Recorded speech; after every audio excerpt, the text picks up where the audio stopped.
আনার জন্য তারা পায়তারা করছে। আমরা মনে করি বাংলাদেশে এই সাত নিয়ামক বা সাতপন্থীরা এদের কাছে বাংলাদেশ নিরাপদ নয়। বাংলাদেশের স্বাধীনতা সার্বভৌমত্ব রক্ষা করতে হলে এই ভারতপন্থী এবং রড পালান এই সাদ এবং তার সমর্থকদেরকে বাংলাদেশে তবলিগের নামে কোনো অপতৎপরতা করতে সুযোগ দেওয়া যায় না।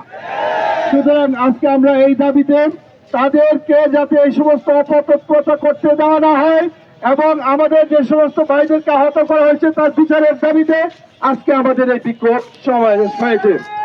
আশা করি আপনারা জানেন কিছুদিন আগে তারা বাংলাদেশের সর্বজন শ্রদ্ধেয় হেফাজতে ইসলামের আমির আল্লামা মুহিবুল্লাহ বাবনগরী সহ শীর্ষ আলেমের নামে তারা মামলা দায়ের করেছে।